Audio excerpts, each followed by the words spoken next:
الرحمن الرحيم. الحمد لله والصلاة والسلام على رسول الله صلى الله عليه وعلى آله وأصحابه ومن والاه. السلام عليكم ورحمة الله تعالى وبركاته.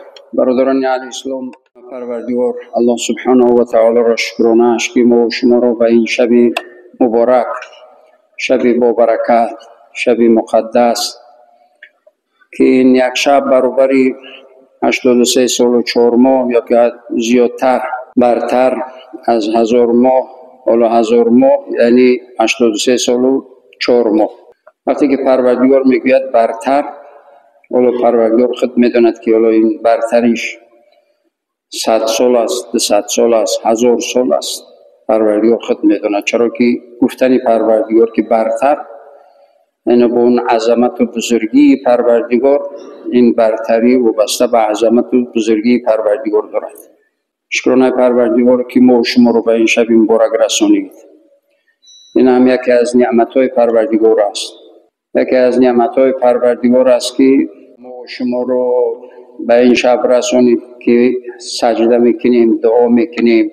دعا کردن، عبادت کردن، مناجات کردن و این شب رو به درخوابی عبادت کردن، با عبادت گذرانیدن، با ذکر و تسبیح و تعلیل و دعا یکی از نشانه های دوست داشتن پروردگار است. اگر پروردگار بنده اش را دوست بدارد هدایت میکند. پروردگار بنده اش را دوست بدارد اون بنده پروردگارش را سجده میکند. پروردگار بنده اش را دوست بدارد اون بنده با پروردگارش معامله و مناجات و دعا میکند. دانشمندان اسلام میگویند که میخواهید با پروردگارتون صحبت کنید، دست بردارید، دعا کنید. این صحبت شما با پروردگار است که میگوید پروردگارم، پروردگارم، پروردگارم، یا ربی، یا ربی، یا ربی، یا الله، یا الله. این همه دعا کردن بنده مؤمن پروردگار رو، صحبت کردن مؤمن با پروردگار است. دانشمندان اسلام میگویند که میخواهید که پروردگار با شما صحبت کنه، شما قرآن رو بخونید یا قرآن رو گوش کنید. گوش کردن قرآن، خواندن قرآن، شنیدن قرآن، این همه معنای آن را دارد که پروردگار با شما صحبت میکند، چرا که این قرآن کلام الله است، کلام الله است، کلام پروردگار است. حالا به این همه نعمت ها رسانیدن پروردگار شکر میخواهد و نشانه دوست داشتن پروردگار است. پروردگار اگر بخواهد که دعایت مستجاب کند و دعایت قبول کند، در ذهنت میارد که بنده هم دعا کن تا اینکه دعایت مستجاب کنم. دعا کردن بنده مؤمن پروردگار رو، این خود الهام و هدایت پروردگار است که پروردگار میخواهد اون دعایت رو قبول کند. پس در ذهن و فکر و خیالت و در روح و روانت جای میکند که دعا کن تا اینکه دعایت رو مستجاب کنم. یعنی این همه نشانه های دوست داشتن پروردگار است و مهم اساس. حالا پروردگار کی این دعا رو قبول میکند، ما باید به اون اهمیت ندهیم. اهمیت و دقت ما بر اون است که ما دعا کنیم. دعا کردن یعنی رفتن به نزد در پروردگار و در پروردگار رو زدن است. وقتی که هر نفر در پروردگار رفت، پروردگار همون پسی درش بدگی همگی رو میشنود، میگیرد، اجابت میکند. حالا بعضیا میگن دعایم قبول نشد. هیچ ممکن نیست دعا قبول نشود. دعا قبول میشود، پروردگار دعا را قبول میکند، لیکن کی دادنش رو پروردگاری با حکمتش میداند که کی بدهد، در کجا بدهد است. هیچ ممکن نیست که دعا را قبول نکند، چرا که پروردگار خود میگوید که ادعونی استجیب لکم، شما من را دعا کنید تا اینکه اجابت کنم دعای شما را. پروردگار دعا را اجابت میکند، لیکن کی برای بنده اون دعایش رو، اون مقصد و مقصدش رسانیدن را بهتر میداند. حالا بنده مؤمن بعضی چیزی رو بسیار پروردگار اینم بده اونم بده، همون رو میدهد، لیکن در جای مناسب، در وقت مناسب و با راه و واسطه می دهد که ضرر نکند بنده رو. بنده چیزی رو طلب میکند که اگر پروردگار اون رو برآورده بگرداند بدهدش، شاید مغرورش کند، اون نعمت شاید مغرور کند. و خاطر که این بنده مغرور نشود، پروردگار در جای درکاری و لازمی و ضروری به بنده اش میدهد.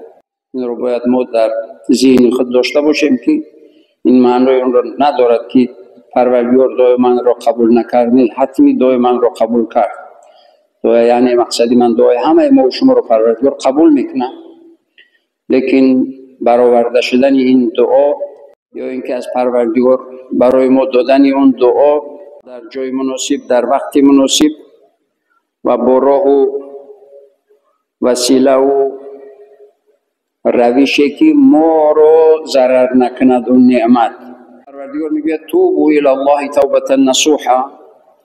پروردگار میگه توبه کنید به سوی پروردگار توبه نصوح. توبه نصوح یعنی چی؟ نیتی برگشتی به اون گناه ندارید یا تکراری اون گناه را ندارید. وقتی که توبه نصوح همین است که مبادا گناه کردید و صدقاً توبه کردید، این رو میگن توبه نصوح. توبه نصوح یعنی کرد، پشیمان شد، توبه کرد، دوباره اون گناه را نمیکند. پس این توبه نصوح. پروردگار حتمی این گناه رو میبخشد.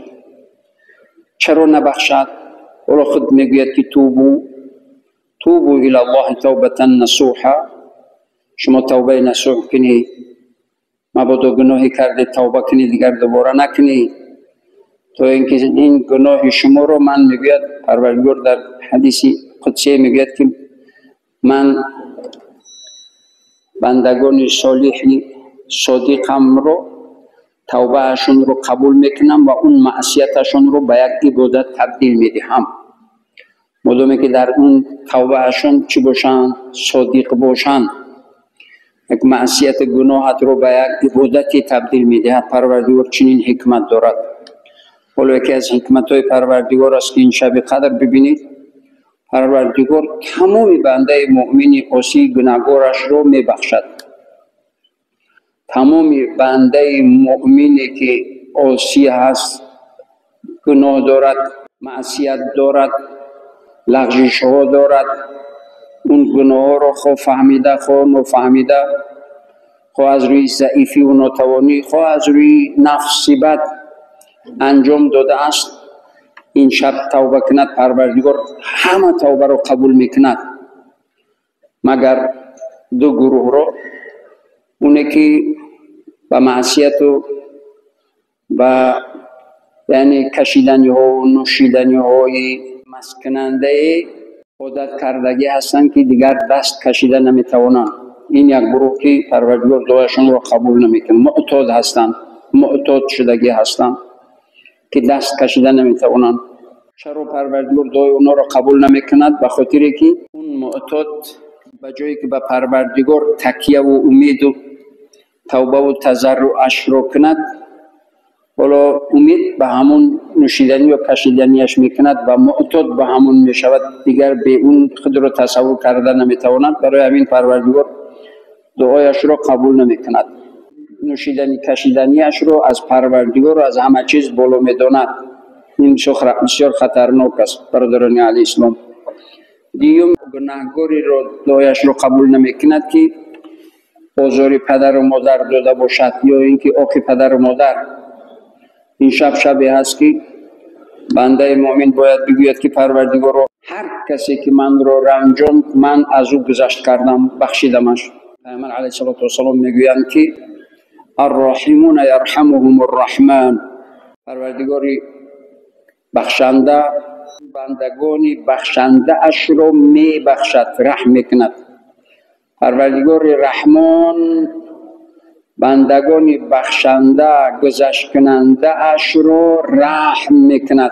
دانشمندان اسلام میگویند که میخواهید بدونید که پروردگار نسبت شما چقدر رحم دارد، ببینید که چقدر شما رحم میکنید به دیگران.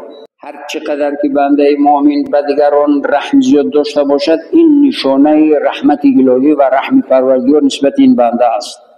در این شبی است که بنده مؤمن باید بگوید که پروردگارو، هر کسی که من رو آزار داد، هر کسی که رنجانید، ضرر رسانید، پروردگارو من از اون گذشت کردم و بخشیدمش. پروردگارو من رو ببخش. و هر کسی رو که رنجاندم، آزار دادم، ظلم کردم، زیان دادم، پروردگارو اونها رو از من راضی بگردان. این شب چنین شب هست برادران الاسلام.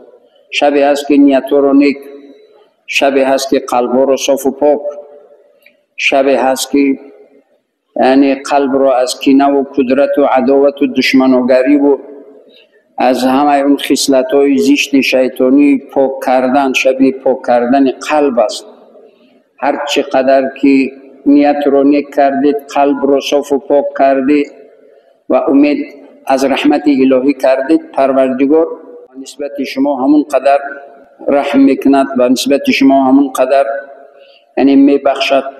شبی است که پروردگار میگوید استعیذ بالله انا انزلناه فی لیلة مبارکه. ما این قرآن را در شب مبارک نازل کردیم. ولی تفسیر قرآن به قرآن است که پروردگار میگوید بسم الله الرحمن الرحیم انا انزلناه فی لیلة القدر و ما ادراک ما لیلة القدر لیلة القدر خیر من 1000 شهر تنزل الملائکة والروح فيها بإذن ربهم من كل امر سلام هي حتى مطلع الفجر. یعنی اون شب مبارک اون شب بوده، شب قدر.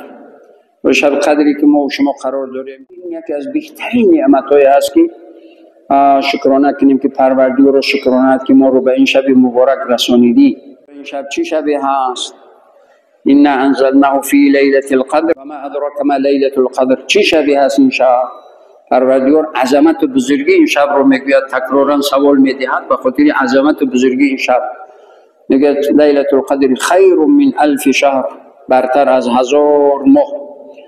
و چی حدیثه و کار و رفتار و معامله می شود در این شب؟ در این شب تنزل الملائکة والروح فیها باذن ربهم من کل امر. ملائکه ها به شمار و به عدد و به حساب فرود می آیند از طرف پروردگار با امر پروردگار. یعنی حتی پیامبر علیه السلام در حدیث میگویند ملائکه چنان فرود می آید با وظیفه های مخصوص از آسمان، حتی از قمهای قمستان هم زیاد، در صف و در جمع مسلمانان، خصوصا اونایی که با ذکر هستند، با عبادت هستند، با نماز هستند، با تلاوت هستند، با ختم قرآن هستند، با خواندن قرآن هستند، با شنیدن قرآن هستند، همه اون ملائکه در حق این عبادت کنندگان و توبه کنندگان طلب رحمت و مغفرت و رضایت پروردگار را از پروردگار میخواهند. تنزل الملائکة و الروح. همزمان روح یعنی مفسرین میگن حضرت جبریل علیه السلام بهترین ملائکه ها، یعنی حضرت جبریل علیه السلام فرود میآیند. هر نفر هر نیتی هر آرزویی که میکند هر بنده مؤمن در این شب، یعنی اون بنده آرزو و تمنیات و دعای اون بنده مؤمن را آمین میگوید و علاوه بر اون به امر پروردگار برای بنده مؤمن خیر و برکت و رحمت الهی را میخواهد. و حتی که بنده مؤمن بسیار خیر و برکت خود را در دنیا و آخرت نمیداند، پروردگار بهتر میداند. برای این ملائکه هایش را میفرستد که برای بنده این دوستی من این دعاها را بگو، این نیکی ها را بخواه. تنزل الملائکة والروح فيها باذن ربهم. و اذن به امر پروردگار این ملائکه فرود میآیند و طلب رحمت و مغفرت برای همه دعا کنندگان طلب رحمت و مغفرت الهی را میخواهند. سلام هی حتی مطلع الفجر. یعنی این ملائکه وظیفه‌شان از نماز شام ملائکه شروع شد تا صبح صادق. تا صبح صادق اینا دور میزنن، چرخ میزنن، میبینن هر جایی که گروه از مسلمان، هر جایی یک نفر از مسلمان دست برداشتگی هست یا اینکه با قلبش، مهم اساس با قلب حاضر باشد انسان پیش پروردگارش. الاحسان ان تعبد الله كأنك تراه فإن لم تكن تراه فإنه يراك. یعنی احسان چیست؟ یعنی پروردگار رو چنان عبادت کن که به پروردگارت نظر داری و پروردگارت در روبرویت هست و دیده ایستاده ای. حالا اینکه توانی دیدن پروردگار در اینجا نیست، در جنت است. دیدن پروردگار رو نداری، توانش رو نداری، لیکن پروردگار تو رو دیده ایستاده است.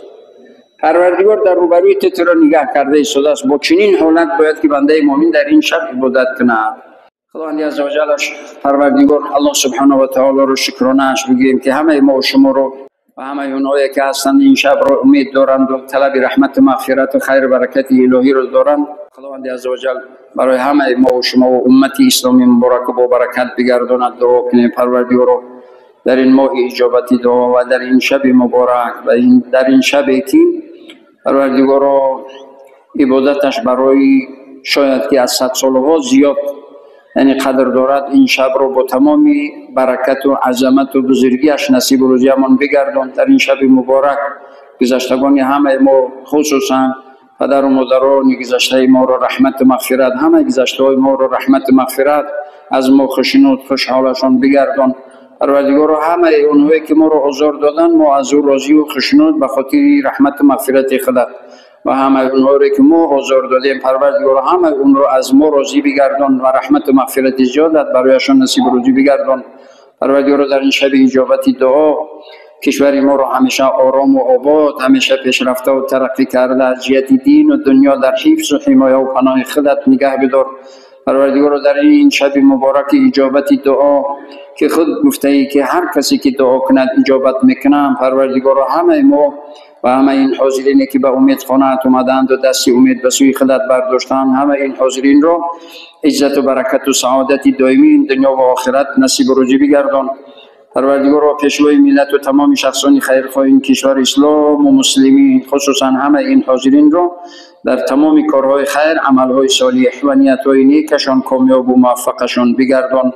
پروردگار این شب را با تمام شرافت و کرامت و عظمت و بزرگیش نصیب روزی امان بگردان. همه روز و همه سال و همه وقت ما را مبارک بگردان تا شب قدر سال آینده همه ما را پروردگار زیر سایه رحمت خودت در پناه اسمتت سالم و غانم پروردگار با عزت و با برکت در حفظ و حمایه و پناه خودت نگاهمان بدار. توبه نصوح‌های پاک کننده از گناه همه ما و اهل خانواده و فرزندان و آیندگان ما را نصیب روزی بگردان برحمتک یا ارحم الراحمین. صلی الله علیه و آله